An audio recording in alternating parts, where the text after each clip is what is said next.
Hi guys, I just wanted to give you a little bit more explanation about this homework assignment number 4 because it is a little bit more complex assignment than the other 3 homework assignments that we have had before.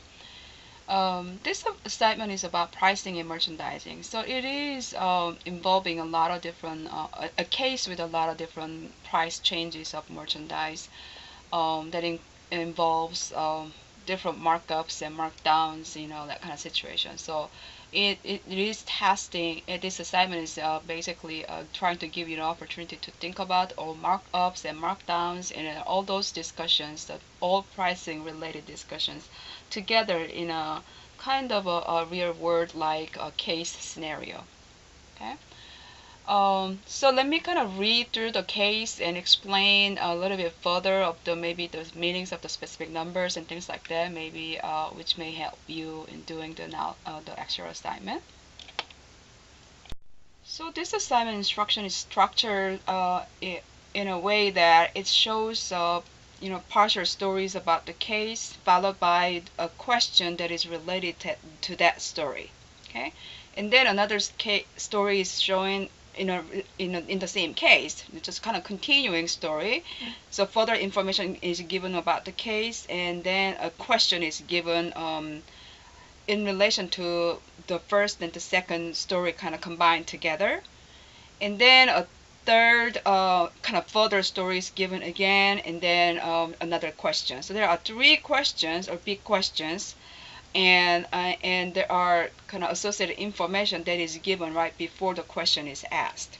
Okay, so the first kind of part of the case story is this. At the end of October, so kind of imagine yourself as a buyer. Okay, and then you have a key vendor who approached you and offered a group of 60 dozen knit tops. And 60 dozen, so in terms of number of units, that would be 60 times 12 units, right? So they're just giving the offers, the vendor is giving the offers in terms of in number of dozen units, okay? Which is very typical case for knit products. And this knit type, this time this vendor is offering this at a promotional price, that's a promotional cost from the retailer's perspective. At $96 per dozen. So that's the cost for these 60 dozen knit tops. Okay.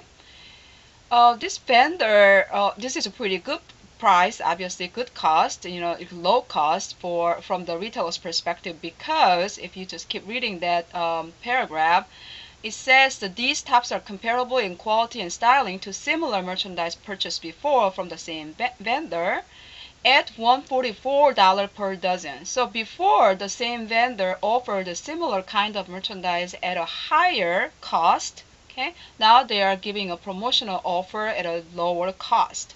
Okay, and then it says that the merchandise that the buyer had before, okay, at the regular kind of $144 per dozen that cost, this buyer retailed or sold these items at $25 each. So that $25 would be the retail price of these the items that the buyer bought at $144 per dozen. It says, and that was when these items were sold for $25 and purchased for $144 per dozen.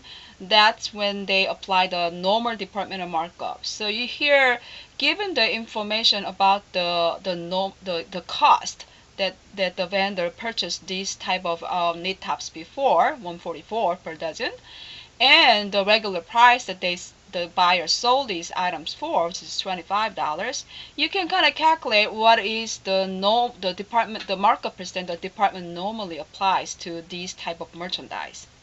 Okay, so you can get an idea about normal departmental markup percent. Now, given this information, the first question, question A, was asked for you to answer. Okay, if this new promotional merchandise group purchase were to be retailed at the normal departmental markup percent, okay, then what would be the retail price per piece?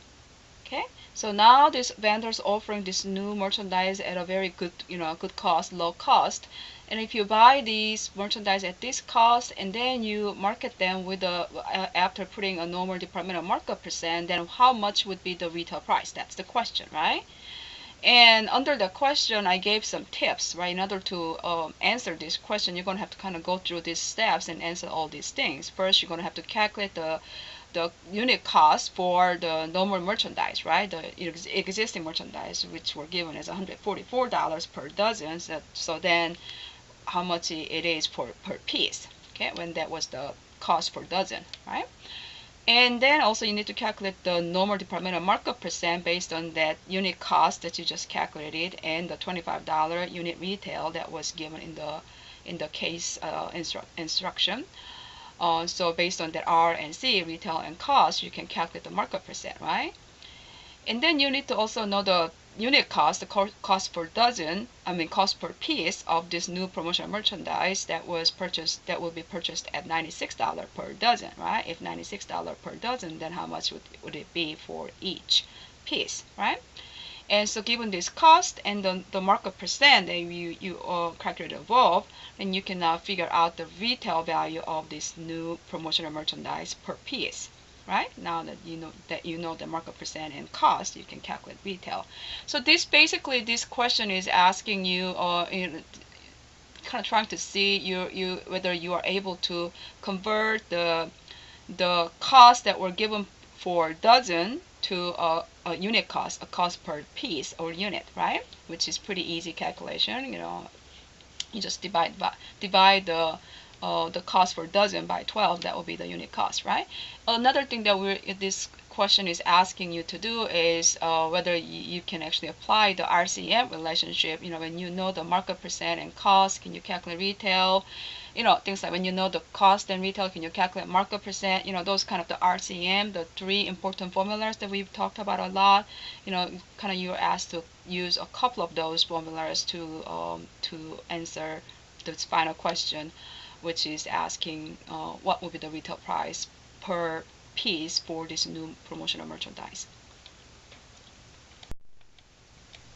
And then the story continues. Now that the promotional merchandise, the 60 dozen knit tops that you purchased, this buyer purchased, consists of 3 different styles. Okay, so the styles, they group them into 3 different styles. So group A, group B, group C. So style A, style B, style C, or something like that. Group A had 30 dozen pieces, and group B 20 dozen pieces, and C for 10 dozen pieces. So they're kind of different quantities, right? As a combined offering, the sizes are well balanced, the colors are good, everything, so they're going pretty well. But the group A is more staple in styling. Group B is like a pretty hot, trendy kind of things, and group C is more avant-garde, which means more fashion forward, a little bit risky items, right? So the buyer feels the purchase would be ultimately advantageous because they are looking good in styling, right? So that will probably lead to an improved sales even if you apply the normal departmental markup percent. However, since the sales have been sluggish in the department, the buyer is considering pricing these items for lower markup than the usual normal departmental markup percent. Okay, so the buyer is considering applying a lower markup percent than the normal departmental markup percent, so that she or he can stimulate the sales during this Thanksgiving sales. So the buyer is considering pricing the following original retail prices for these new promotional merchandise. In question A, we would have to calculate the retail dollar.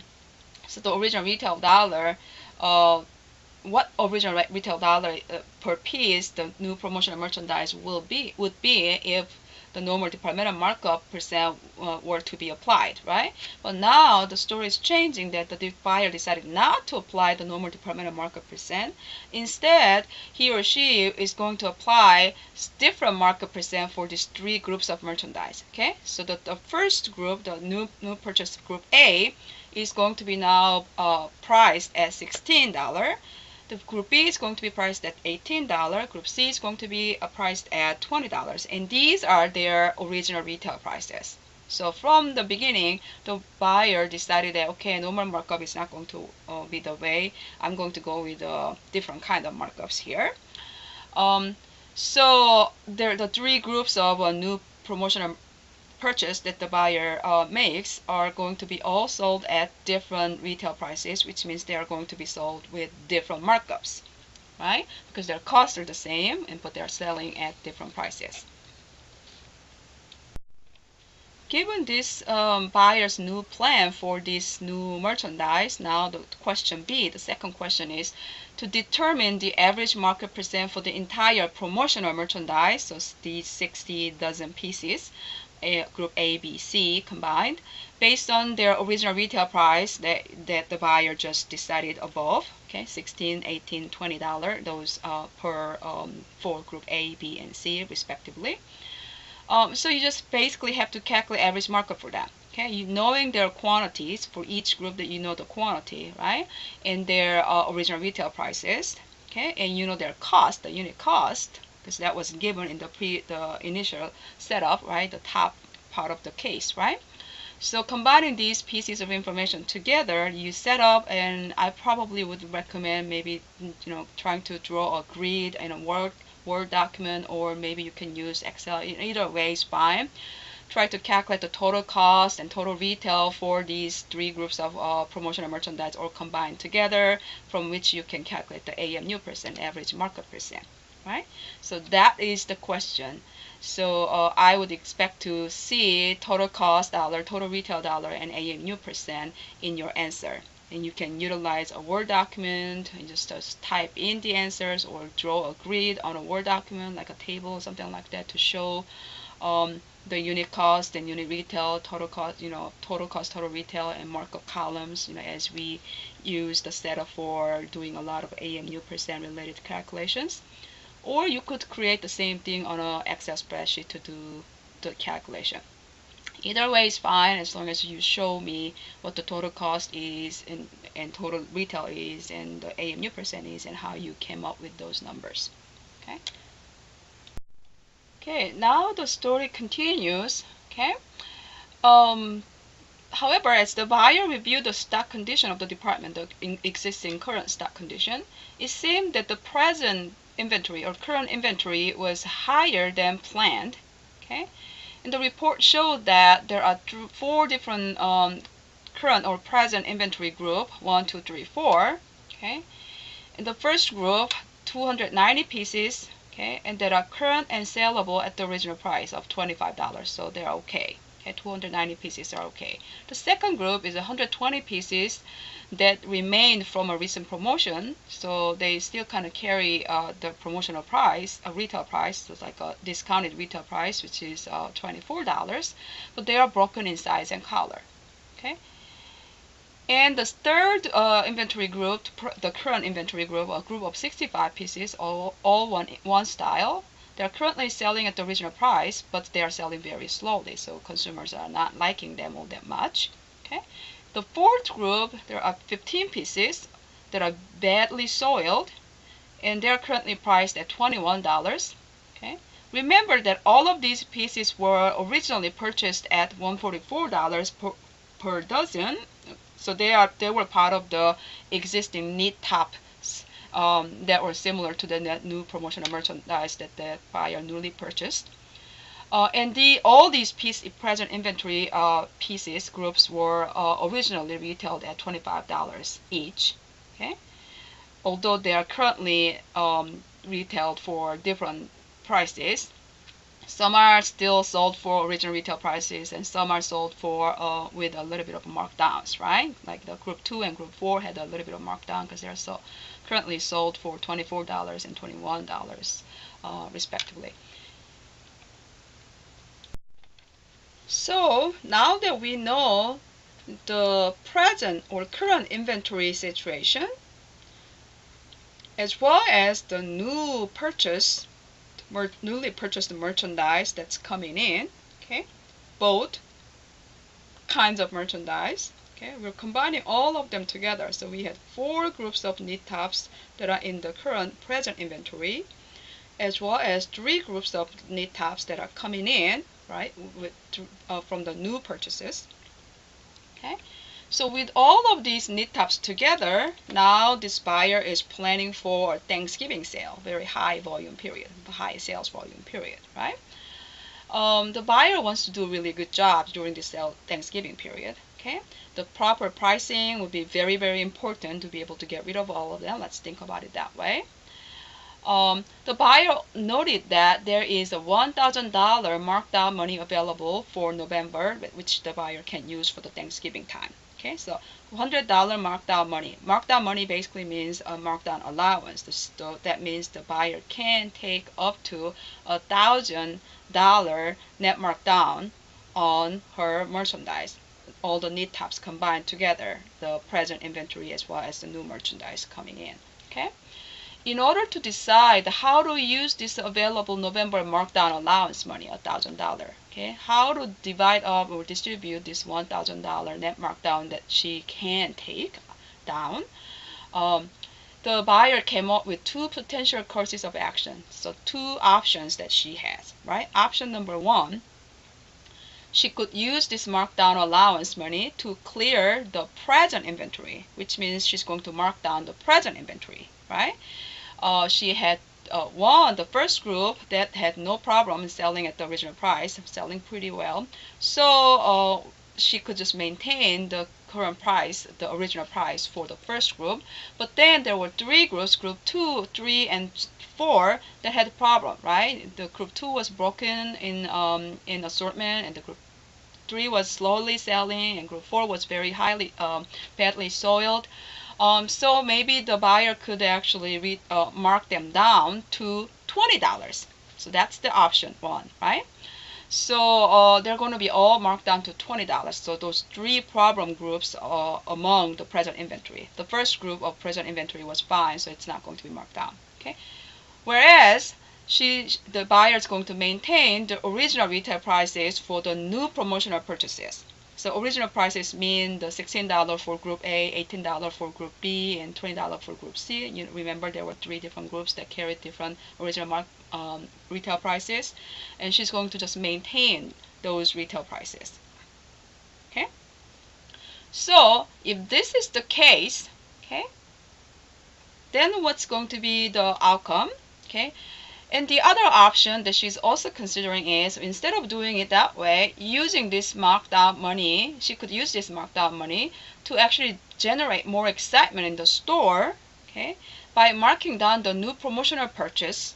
Okay, this new promotional purchases, there are new merchandise, they're looking good. They were the original retail price that the buyer decided are already pretty low. However, if the buyer marks it down even further, okay, then it's going to be really, really like a good deal for consumers. So the consumers will really, maybe we can actually generate some excitement in the store, and consumers will be really drawn to the store. You know, that's the kind of things that the buyer is thinking about. Okay, so she could actually utilize this markdown money to retail this new promotional merchandise, okay, for a promotional markup of 50%. Okay. The normal department markup is a lot higher, and even with the original retail, which was lower, 16, 18, 20, it would probably still be higher than 50% markup, right? But now she's considering, let's apply only 50% markup on every item, okay? While selling all the present inventory groups at their current prices. Current prices mean group 1 for $25, group 2 for $24, group 3 $25, group 4 $21. You know, the information that was given in the previous paragraphs. So if that's the case, then what's going to be the outcome? Okay, so the buyer has to compare these two options and project how these items are going to sell if the buyer price them this way, all this way, and which one is going to give the buyer a better outcome. Okay.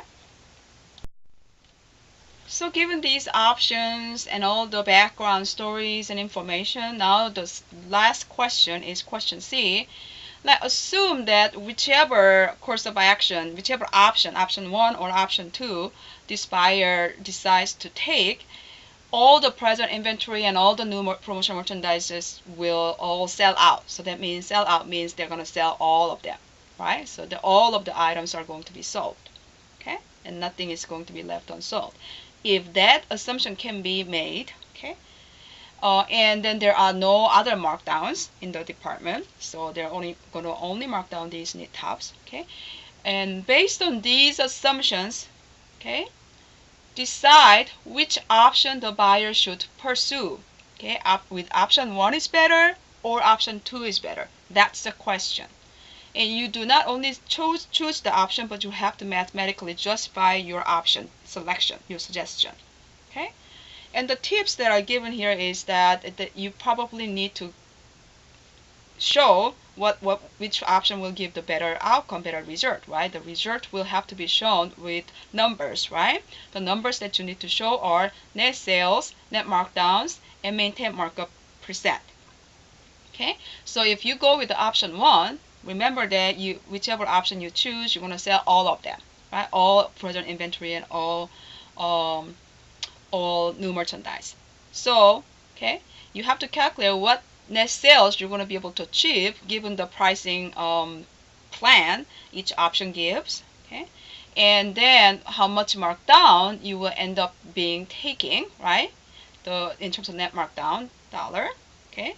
Remember, all items are going to be sold, so you kind of have to calculate a dollar markdown for each item, and then how many units existing in that group of merchandise, combine, multiply them number of items by the dollar markdown to know what is the net markdown for each group of merchandise, and then you can combine them all groups together to know what is the total net markdown, right, for the entire merchandise.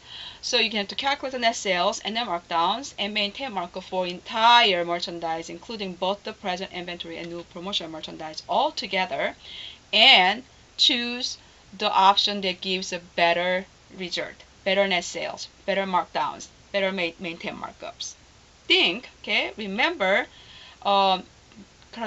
conceptually try to think what we mean by better net sales and better markdowns and better maintain markup. Do we want net sales to be higher? Do we want net markdown to be higher? Do we want maintain markup to be higher or lower? Think about it, okay? So you kind of have to know the organic relationships among these things, as well as, which would be a better direction for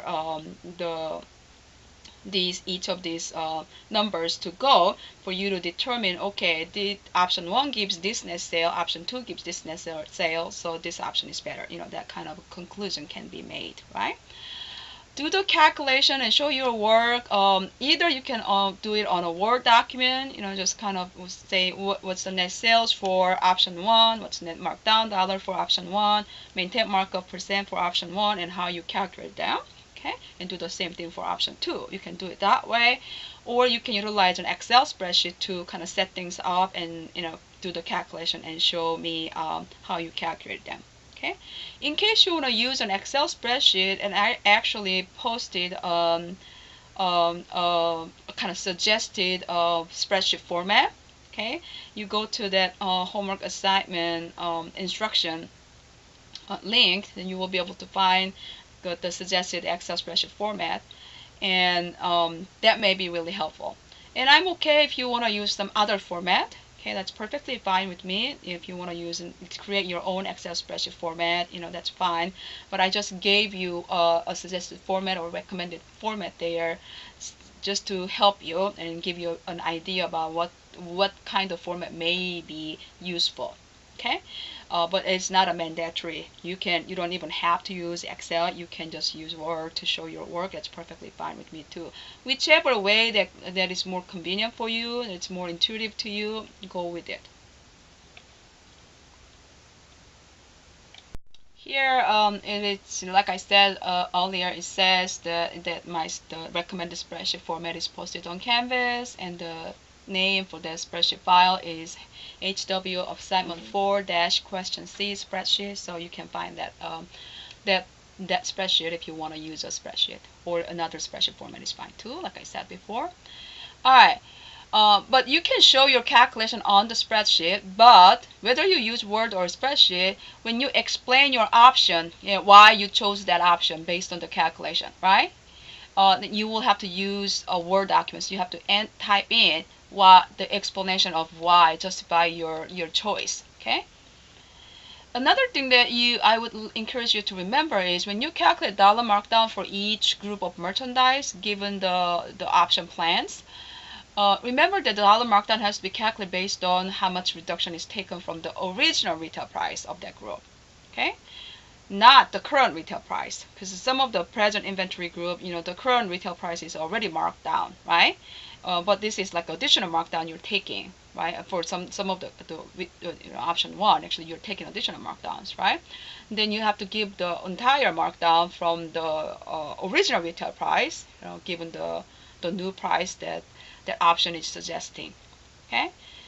So don't be confused. It's not the previous retail that you need to use to calculate markdown, because the dollar markdown is the difference between the previous retail and the lower retail, right? The previous retail is the original retail, not the current retail price.